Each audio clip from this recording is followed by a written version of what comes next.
Welcome back here with Goldberg. Today I'll be talking about why therapy is pushed so aggressively in the present Western hellscape. You've certainly seen the ads for BetterHelp. Oh, I've been doing this since I'm 3 years old, so I have strong emotional intelligence, yo.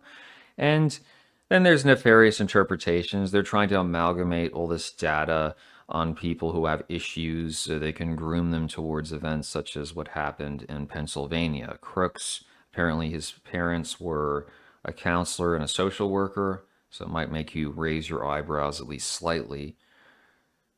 The debate over does it work, can you throw it out entirely? Obviously, it's going to violate the terms of the Charter of Bold Self Freedoms in Canada. I mean, men should really be in therapy. At the same time, you've got the right wingers that just want to go, oh, you feeling bad? Go to a gym, attend church. And we know there are bodybuilders who kill themselves. I knew a gentleman who was extremely religious. He would quote the Bible in everyday conversation, but he never got over losing a family member in his past. And when he was in his 50s or 60s, he took a couple of steps to where he would fall asleep and not wake up. Sad story. And it isn't to claim that therapy necessarily prevents that, because there are people that get therapized or counseled and they off themselves. But the problem, at least from a male perspective, when you approach something like going to a therapy session, are you going to get, number one, a woman who is a unicorn and actually understands what you might be going through vis-a-vis women? Or is it going to be a man but still pledged to the same soy derivative model that the bulk of therapists will be? This is the issue, fundamentally. And that's why I think a lot of guys tend to see it as a gimmick and not particularly advantageous.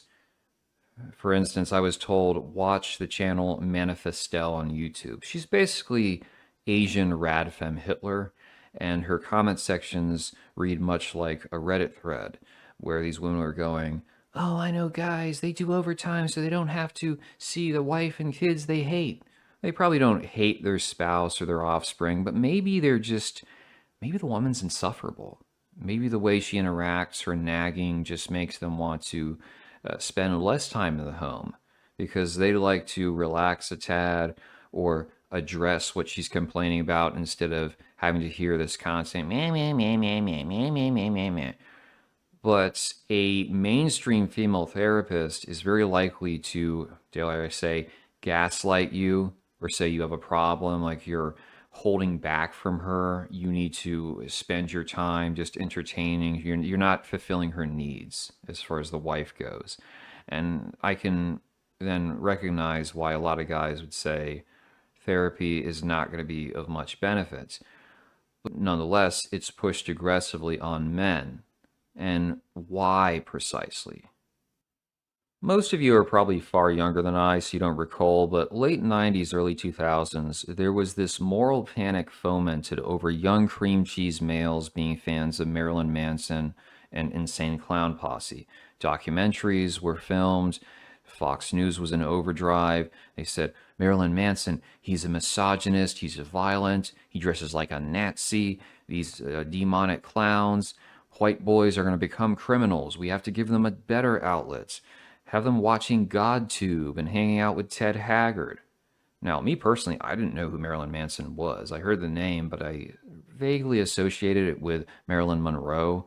But even her, I had no clue what that represented. We were playing Cranium years ago, and they said, you have to pretend to be Marilyn Monroe. That's the clue. And so I thought, that's James Monroe's wife, correct? Why'd you have to be president? Close for saying happy birthday, Mr. President, but no, I didn't act out the Marilyn Monroe stuff. Thank God. It's just how it is. But you see, there is this concern over cream cheese males in particular being let loose in like a natural, healthy form of living, right? Men tend to gravitate towards stuff like some form of combat, the military. It doesn't work if we're going to maintain soy derivative society. This is why women, yeah, they might in some cases choose guys that are violent, but they don't want it to become popular. They need socially agreeable males in the majority. They need men who never would, never could. Otherwise, in a short period, they would lose their power. And all these kind of, financial Democrat elites, same thing would happen to them. You're seeing it to an extent in the UK now. I don't want to overblow because it could very well devolve into another J6 scenario, or Canada, where, yeah, for a few days, I would suggest they need to start getting weapons from Ireland or something like that if they truly want to make a big deal. But you see how they can protest, or they can, try to vote, but as soon as they start doing something that is more of a threat to the structure, that's when it's like, oh, whoa, hell no. And that truly goes to the heart of it. Now, our modern approach to therapy, because as an idea, is it really wrong talking about your problems, trying to, overcome some past trauma? That's not at stake. But as I was alluding earlier, with the way it's designed, and who is the person who is often taken as kind of the god of this, okay? Whether people do it directly or in some indirect fashion, who is the person who probably more than anyone else subverted the Western mind, brought us to the point where we literally can't even operate in a healthy fashion without second guessing everything we're doing and believing we have some kind of pathology that needs addressing? Who? Any guesses? Anyone? Sigmund Freud. Freud's an interesting character, and who knows if he chose to do this deliberately, but as we know, he was a fan of saying people had problems. They were, clinging to tradition or religion or nationalism, maybe association with their own kind. And you could break all this stuff down. Now, by the way, Freud didn't apply the same thing to nationalism of his own people. He was very clear on that. He openly praised the Zionist movement, which not too many people are aware of. But it's one of the reasons I enjoy reading older histories, because they're less filtered and dumbed down. So Frederick Lewis Allen has a great one, Only Yesterday, on the 1920s. I will put a link to it if you're interested. Here we go. This is page 85 of my version. I'm not going to read the whole chunk because it's a little bit wordy. But a fertile ground was ready for the seeds of Freudianism, and presently one began to hear, even from the lips of flappers, that quote unquote science taught new and disturbing things about sex. Sex, it appeared, was the central and pervasive force which moved mankind. Almost every human motive was attributable to it. If you were patriotic or like the violin, you were in the grip of sex in a sublimated form. The first requirement of mental health was to have an uninhibited sex life. If you were to be well and happy, you must obey your libido. And then we have, it started in these kind of intellectual dinner parlors, like upper class people having conversations, which is where it should have stayed. But what enters the lingo? Stuff like inferiority complex, we can tie onto that, insecure, sadism, masochism, Oedipus complex. Why is this so crucial? Well, what happens, and it's targeted towards specific people, usually male, but males, especially of, a particular phenotype. What happens when you react in a normal, healthful fashion as you would in the past to what you see, to what you encounter? What is the response? So you're a normie cream cheese male, you get outside of your house, and there's a bunch of third worlders invading, agitating for more protections, economic benefits. They want the system changed in a fashion that makes them feel comfortable. And you say, I don't like that. I like to see it gone. Oh, are you insecure? You scared of competing with them? You think they're going to take your women? This is the norm. You'll hear it everywhere, from the most splendiferous elites ruling society down to the schmuck at the pub or the curry seller fresh off the flying carpet. He truly, Freud subverted the mind. I brought up a quote in the conservatism book. I want to say it came from Bill Bradley's autobiography. I'm just paraphrasing. It was from a political scientist, but it said, true victory comes from having your opponent speak your language. And Freudianism has done that in a fashion I can't think of anything else that comes near to being so devastating and reworking the way we operate and the way we interact and the way we make judgments. Another example would be, you say, I don't want to be number 30 on a woman's list. Well, sounds like you're a little bit worried. You're not as big as the other guys. Remember, it's the motions of the ocean, buddy. And this is basically always applied predominantly to straight cheese males. It's not going to be reversed per se, because I remember a story they were trying to cluster a bunch of historically butthurt Americans in one school district because they said we're going to get more federal money that's going to benefit these kids, which is true. That's how a lot of these title whatchamacallits, how they operate. And they said, oh, you're trying to segregate us. Stop that. So that plan was abandoned. But even if they're not segregated, what do the activists say? Well, we need more representation in terms of the teachers. We need to change names that are offensive to us. We need to change the curriculum to better reflect how we feel. Administrators as well have to be reflective of what we look like. There might be pressure like, you should be dating us. You almost have to value diversity, but also pretend it's not there. And if you don't, you're not the biggest fan of that, well, again, you have to apologize. You have some issue that's at stake.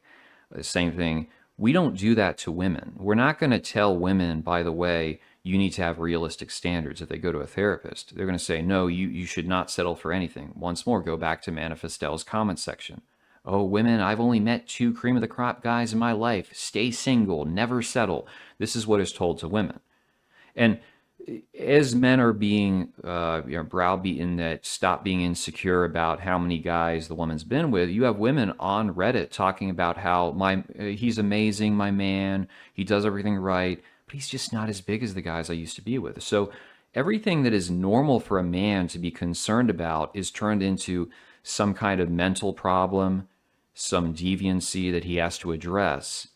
Whereas society is remarkably accepting of the same reactions, like from people that are not part of the majority group, and certainly from women. I mean, strangely, society is always defending in a somewhat twisted black pill way how women operate. If you call out female behavior, you're always going to have this avalanche of men and women attacking you, even if you're 100% on the notes, and they'll justify any stuff that women say or do on that basis. But if a man turns around from the same perspective, not acceptable. The result is, and I promise you'll notice if you pay attention to Twitter, Facebook, certainly in real life, these multitudes of cream cheese males who trip over themselves trying to prove that they're not a threat to soy derivative society. They've probably already done the self-diagnosis. Maybe they've gone to therapy. They said, am I thinking this because I'm a racist? Or is it correct? Am I insecure? Am I not pro-woman enough? And then they go out and they start aggressively virtue signaling. And it's like, I love diversity. I think the different dishes you can eat are fantastic. And I support amnesty, and I'm pro-female. I'm a big feminist. And you see it with the UK stuff. Oh, I would be there with those Muslims punching the racists. This is the mentality. It's not organic. It's a defense mechanism that is evolved living in a society which is trying to squash you just because of who you are. And of course, it's not enough, because we've seen plenty of examples, whether Care Bears, whether cream cheese males, they do all this, essentially performative liberalism. And then if they slightly criticize the model, or even if they don't, just on the basis of who they are, they're going to get steamrolled soon enough. There's no protections. That's why it's truthfully a waste of time. And yes, therapy serves this purpose, because then you can get these guys, instead of simply acting as they feel, and certainly they don't want them doing it in a collective fashion, you stop and go, wait a second, do I have some problem? So now I need to go and sit down for countless hours, and is this rooted in childhood? Or was it because some kid that didn't look like me tripped me on the school bus or took my lunch? And that's what they spend their life doing. So they essentially, you've been able to neutralize a problem that otherwise, if they were simply acting as they feel, then they become a threat to the power structure.